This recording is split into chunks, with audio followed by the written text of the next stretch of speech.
Ahora, de otro aspecto que de repente no es tan explorado, porque estamos en medio de discusiones y en medio de altercados de otra índole, dejando de lado, por cierto, lo que debería ser para una sociedad como la nuestra lo principal, es decir, qué cosa es lo que estamos haciendo por nuestros niños, niñas, adolescentes, en un país que lamentablemente no solo no presenta igualdad de oportunidades entre niños y niñas, por ejemplo, sino que la verdad no hace predecible qué cosa va a pasar con ellos y ellas más adelante.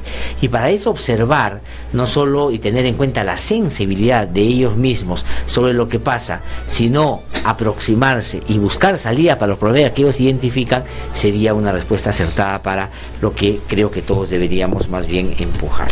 Y eso es lo que Save the Children nos ha hecho y hace, y es que, digamos, tiene un largo trabajo en todo lo que tiene que ver con los aspectos vinculados a los niños, niñas y adolescentes, y ha venido Rosa Vallejo, y es coordinadora de programas de esta institución, para compartir con nosotros una encuesta que acaban de realizar. Esta encuesta es Young Voice, o sea, la voz joven, ¿no es cierto?, la traducción, donde los adolescentes son los que hablan sobre cómo se sienten, cómo la viven, sus percepciones, pero también los riesgos frente a los cuales están permanentemente sometidos. Esto se ha hecho entre adolescentes de 12 y 17 años en las 25 regiones del país y ha involucrado a 2.617 adolescentes entre estas edades que acabo de mencionar, o sea que es una muestra, la verdad, bien representativa, y los resultados, la verdad, en algunos casos son dramáticos, y habría que partir de ahí para generar políticas que ojalá respondan de manera eficiente a lo que ellos nos están a veces a gritos diciendo.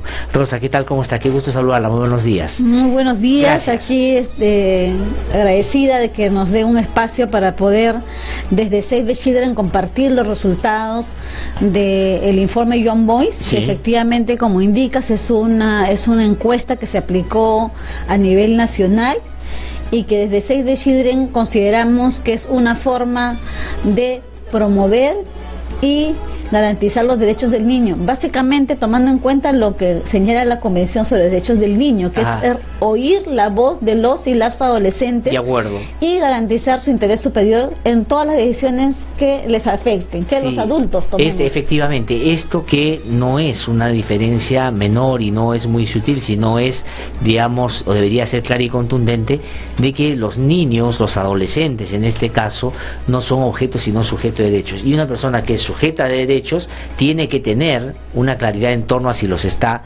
pudiendo ejercer debidamente o parcialmente, o no los está pudiendo ejercer. Y por eso que este ejercicio que ustedes hacen a tono de encuesta es fundamental para recoger, digamos, qué cosa piensan ellos directamente. Pero Rosa, le propongo que vayamos repasando un poco, digamos, los hallazgos de esto, porque además es en las 25 regiones y son 2.617 adolescentes. A ver, por ejemplo, uno de los temas que yo he podido apreciar y he revisado la encuesta tiene que ver sobre asuntos que están más vinculados a su educación. Por ejemplo, ¿no es cierto?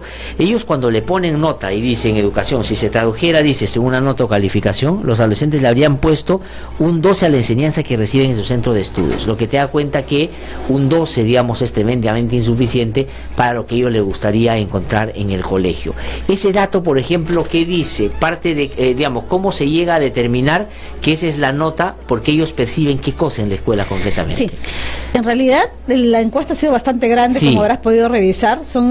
Eran 30 preguntas con subpreguntas que llegaban a 64 preguntas, pero hubo varias preguntas, hay toda una serie de preguntas relacionadas a la escuela, pero hubo preguntas puntuales sobre el tema de la calidad de la educación, ¿no? Entonces, por ejemplo, la encuesta preguntaba si ellos, cuál era el nivel de satisfacción sobre la enseñanza que ellos recibían de la escuela. Entonces ahí un 62% decía que se sentían que era satisfactorio siempre, un 37% decía casi siempre, un 24% decía que se sentía satisfecho, un 38% decía que a veces se sentía satisfecho, y había un 12% que decía nunca.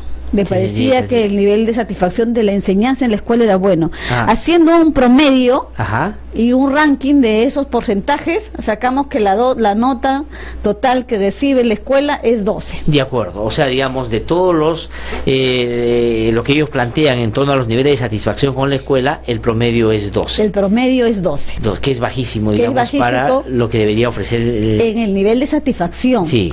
Porque después hay varias preguntas relacionadas a la seguridad en la escuela, hay varias preguntas relacionadas a las situaciones de acoso, hay varias preguntas relacionadas al bullying, por ejemplo. Al bullying. Entonces, esta nota que le pone, o que es el promedio de lo que ellos manifiestan en torno a satisfacción e insatisfacción en torno a su paso por el colegio, se deriva de lo que perciben en algunos aspectos muy fundamentales que me gustaría, Rosa, si me permite, podamos desarrollar contigo. Por ejemplo, ¿no es cierto?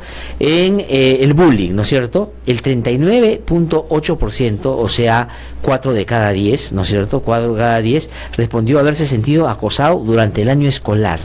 ¿Ya? O sea, digamos, 4 de cada 10 dice han sido víctimas de acoso dentro del colegio durante el año, porque esta medición se hace entre julio y septiembre del 2017, ¿no es cierto? Exactamente. O sea que es muy reciente, la verdad, ¿no?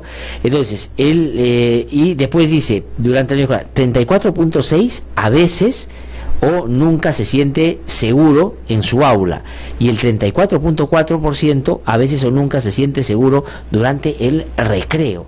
Es decir, es alto, ¿no es cierto? Los niveles son altos, sí, porque en realidad sobrepasan el tercio de la población de adolescentes.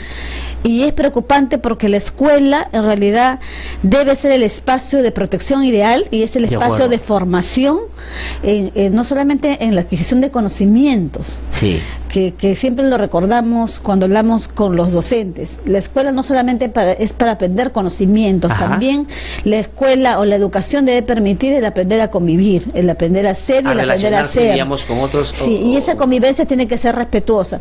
Pero si yo tengo un hijo o una hija, para ponerlo más más cercano a a los y las adolescentes, que enfrenta una situación de estas, no va a ir con gusto a la escuela, porque en realidad no se justifica por qué un adolescente dentro de un aula, en un espacio tan pequeño, se siente inseguro. No, y eso es grave, porque Rosa, lo que nosotros hacemos o solemos pensar es que, si bien es cierto, en cualquier lugar puede haber riesgos, pero cuando uno deja a su hijo en el colegio, siente que lo ha dejado en un lugar que es básicamente seguro, que digamos puede tener algunas dificultades, pero que ese punto está superado. Pero que, digamos, 4 de 10 digan que han sido acosados en el año, 34.6 que dice que a veces o nunca se siente seguro dentro de su aula, o que, digamos, 3.4 dice que nunca se siente seguro inclusive durante el recreo, digamos, es un asunto preocupante, ¿no? Son situaciones graves que el Ministerio de Educación, que las direcciones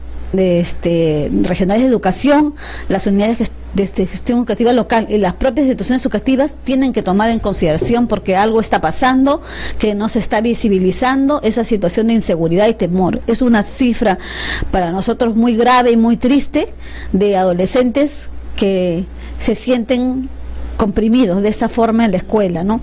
Si bien es cierto, un 40% dice que en la escuela se trabaja, los profesores trabajan para enfrentar, por ejemplo, el bullying, el acoso escolar, es una sola de las formas de violencia, porque no estamos hablando de la inseguridad o de la violencia que puedan percibir los adolescentes solamente de sus pares. Exactamente. Porque a veces cuando uno dice violencia escolar siempre está pensando en que los adolescentes se pelean en la escuela, que hay bullying. No. Sí. Lamentablemente, las cifras que reporta el sistema especializado de reporte de casos de CICB del Ministerio de Educación, nos da cuenta que más o menos el 40% o un poquitito más de personal educativo es el que agrede a los y las estudiantes. O sea, digamos que la única fuente de acoso no es, digamos, el relacionamiento con los pares, sino el que puede venir de una relación además de ejercicio de poder, porque, digamos, el que tiene la tutela, o sea, el auxiliar, el profesor o el agente de educación, está, digamos, tutelando, supuestamente cuidando, y eso también es una fuente de violencia, de maltrato, de acoso. Y 40%. Eso, sí, creo que es 43, pero 43, un poquito 40, no, ya, que sea 40 es bastante, ¿no? ¿no? Entonces, y esta cifra se va manteniendo a lo largo de los años, porque el CICB es un reporte que empezó en octubre del 2013, y la cifra se mantiene porque asumimos que no se han tomado todas las medidas que se tienen que tomar para garantizar que la escuela sea un espacio de convivencia democrático donde los y las estudiantes vayan a estudiar libres de violencia y eso asegure un mejor desarrollo y un mejor aprendizaje. Ahora, pero ¿a qué le atribuye Rosa que, digamos, no se haya podido ir disminuyendo ese porcentaje? Porque si algo, por lo menos en los últimos tiempos, se ha ido como difundiendo, es que hay campañas muy concretas para evitar este tipo de acoso o de inseguridades en la colegio. Claro, porque está concentrado más en el bullying y no se está pensando en este otro, ¿no? Tal vez esa sea la explicación. También porque, y finalmente, la visibilidad de violencias, como decía hace un rato, está más orientada a pensar que es bullying. Es bullying. Claro. Entonces se está descuidando la propia relación que tiene que haber en la escuela, una relación respetuosa en términos de igual a igual, ¿no? Ya no es ese autoritarismo antiguo donde el profesor era el que hablaba y los alumnos se callaban, ya no es ese autoritarismo de una directora que es la general del colegio, sino un espacio donde todos los integrantes de la comunidad educativa, estudiantes, directores, docentes y padres de familia puedan tener una relación cordial, afectuosa y de respeto y para construir, como ha dicho hace un rato. Y para construir, porque los padres también tienen que coadyuvar en el proceso educativo de los hijos. Y claro, cuando en la encuesta recogemos datos, hay un buen grueso de datos de la escuela, que yo los invito a revisarlos con más detalle, pero también hay un espacio también de inseguridad de muchos adolescentes que se sienten seguros en sus domicilios, en sus casas.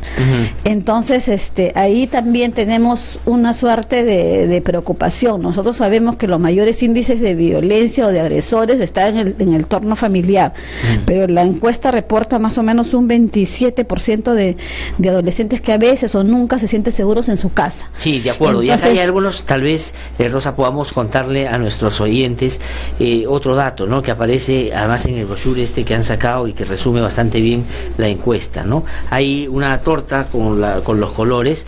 Uno, por ejemplo, el 62.2% dice: me he sentido preocupado o preocupada durante el año por no poder cumplir con las tareas de la escuela, que ya no tiene que ver solo con lo que le pasa en la escuela, sino advierte de problemas en el propio hogar para cumplir con lo básico que la escuela le están pidiendo, ¿no? Claro, alto, ¿no? Ese 62% tiene un estrés que va sumado porque tiene que cumplir la tarea. Y si lo sumamos a otros datos que recogimos en la encuesta, que también tienen que ver con altos porcentajes de personal educativo que no le ayuda al adolescente a comprender de qué se trata bien la tarea, sumado a que tampoco reciben ayuda en la escuela para hacer la tarea, y sumado que llegando a casa no encuentran el acompañamiento de los padres, de los tutores para hacer la tarea. Hay un problema en ambos espacios, ¿no? Sí, es en ambos espacios.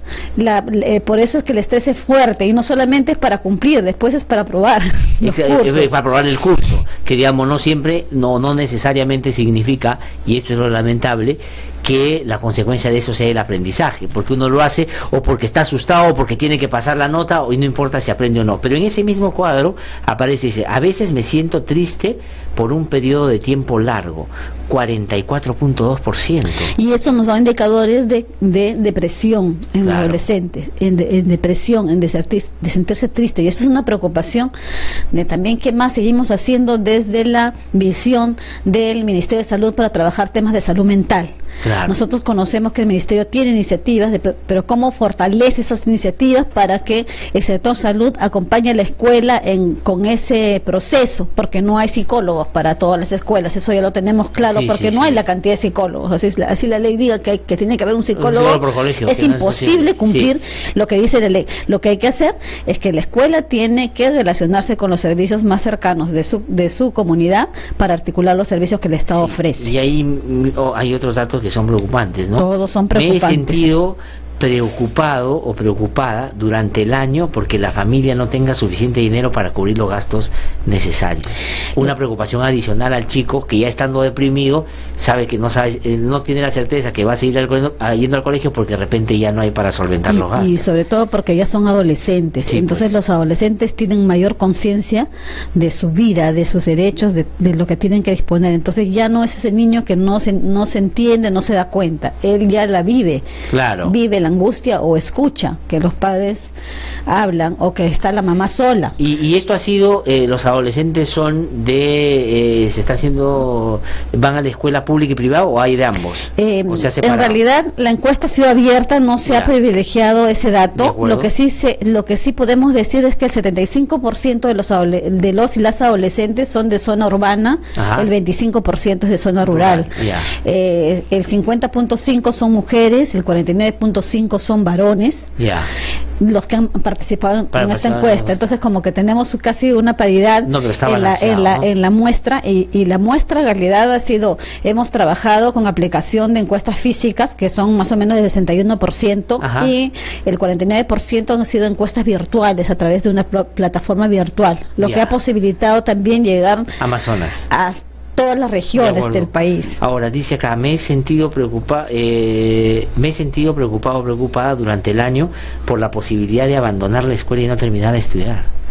O sea, digamos que ya es un asunto. Y a otro que dice, me he sentido preocupado durante el año por haber sentido presión para hacer algo incómodo, sexo, alcohol y drogas, 25.5%.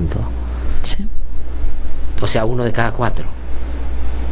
Hay una presión fuerte, y eso lo conocemos todos y todos los que porque todos hemos pasado por la adolescencia, ¿no? Cómo es que los amigos y las amigas a veces presionan para que un adolescente haga o deje de hacer, pero para eso el adolescente tiene que estar preparado y bien formado, de acuerdo, ¿no? Para y la formación eso, ¿no? La recibe en la escuela, la recibe en la casa, es mitad.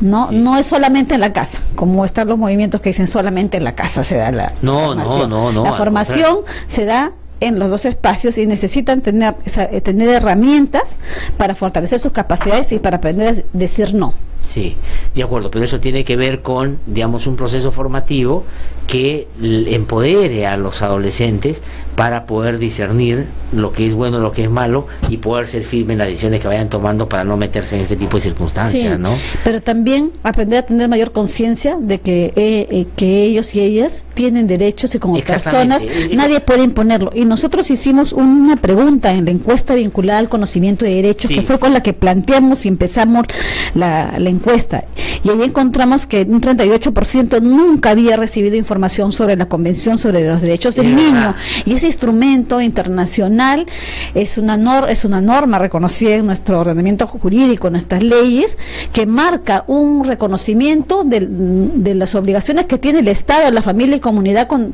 los niños, niñas y adolescentes, pero 37.7%, ¿no? Pero también reconoce de una otra manera los derechos de todos los niños, niñas y adolescentes, y en esa medida que cerca de un 38% prácticamente no reciba información es preocupante. Claro, y porque eso no es un asunto que tenga que escuchar en cualquier lado. La escuela debería proveer a los estudiantes de que ese es, digamos, el marco sobre el cual se protegen particular y esencialmente los derechos de los adolescentes. Sí, ¿no? Y si bien es cierto, en la encuesta también preguntamos si habían oído hablar sobre la Convención sobre los Derechos del Niño, si conocían sus derechos, y si bien es cierto hay porcentajes altos, en 62%, 78%, que son porcentajes altos, nosotros quisimos validar la información de la encuesta y hicimos grupos focales. De acuerdo. Entonces, no nos hemos quedado en el dato numérico, hemos hecho una reflexión, hicimos 4 grupos focales en las zonas donde hubo mayor participación de adolescentes. Esto fue en el Callao, en Huancayo, en Junín, en Huánuco y en Lima, que fueron las 4 regiones. Entonces preguntábamos en relación al tema de los derechos, y veíamos que los mismos adolescentes estaban confundidos en el conocimiento de sus derechos. Cuando les preguntamos de qué derechos estábamos hablando, algunos no hacían referencia a la convención, pero algunos decían tenemos 10 derechos. Y cuando uno dice 10 derechos, los que son de mi generación y los de más atrás saben que estamos hablando de la Declaración Universal de los Derechos del Niño, que es preconvención, que no es la convención, y que no solamente tienen 10.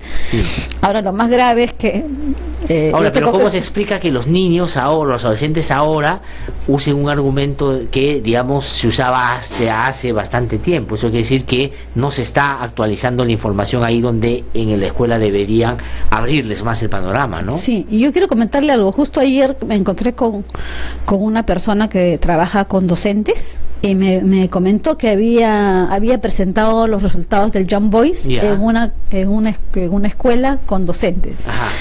Y los docentes también dijeron que eran 10 derechos. Pues a eso quería ir, o sea, son los profesores que están transmitiendo eso sin haberse ellos mismos actualizado, lo que hace el problema mayor, porque si el profesor o la profesora no está, digamos, actualizado en eso, claro, lo que transmite va a ser bien parcial en términos de lo que ahora felizmente es más de sentido común. Y el próximo año la convención cumple 30 años. Sí, pues, sí. Entonces, esta data es preocupante porque efectivamente, como bien usted lo ha planteado, si ellos no lo conocen es porque, o lo conocen mal, es porque así se los han enseñado. Claro, entonces, esos son temas que hay que revisar porque efectivamente la convención plantea una nueva visión de este adolescente. Este adolescente es una persona con derechos, pero también con responsabilidades, a quien se le tiene que escuchar su voz cuando se va a tomar una medida que le afecte sus derechos, a quien debe darse la plataforma para poder tener esa posibilidad de plantear su opinión. Hicimos toda una encuesta en la parte que tiene que ver con participación y el 75% de los adolescentes decían que les parecía importante que los políticos escuchen su voz. Claro, ¿no? Pero cuando ya queríamos saber cuántos habían podido participar, era solamente el 8.3% de los adolescentes habían podido tener oportunidad de poder haber alcanzado algo a la autoridad municipal. Claro, pero dense ustedes cuenta, amigos y amigas, la brecha, ¿no? O sea, 70 y tanto por ciento dicen quisiéramos que nos escuchen, pero solo el 10% de ese es el que tiene en la práctica la posibilidad de hacérselo llegar a alguno. Bueno, pero la encuesta es muy buena, yo creo que es de lectura obligatoria para todos y todas, y para quienes deciden sobre estos temas también en el ámbito no solo de educación, sino de la salud y otros, ¿no? Lamentablemente tengo que terminar, Rosa, pero quisiera brevemente que nos diga dónde es que pueden encontrar la encuesta, cómo pueden acceder, digamos, que nos están escuchando en este momento. En este momento está colgado en la página web de Save the Children, Save the Children Perú, el resumen, y en los próximos días va a estar colgado el informe completo. De acuerdo. Entonces, este brochure que tenemos aquí, sí, que está muy bueno aquí. Es un extracto, pero el completo el completo lo vamos a tener en una semana publicado en la página web y está abierto a llamar la atención, pero no solamente el Estado, no solamente estamos hablando que el Estado tiene que hacer, llama la atención de los adultos para mirar con sus ojos lo que ellos piensan, lo que ellos sienten y nosotros tomar medidas para tratar de cambiar esas cifras. De acuerdo, totalmente de acuerdo. Rosa Vallejo, coordinadora de programas de Save the Children, ha conversado con nosotros esta mañana. Felicitaciones por el esfuerzo y, por cierto, pido que lo puedan revisar nuestros oyentes. Muchas gracias por haber venido además. No tengo más tiempo, nos encontramos mañana aquí a las 6 en punto de la mañana, aquí en No Hay Derecho. Hasta mañana.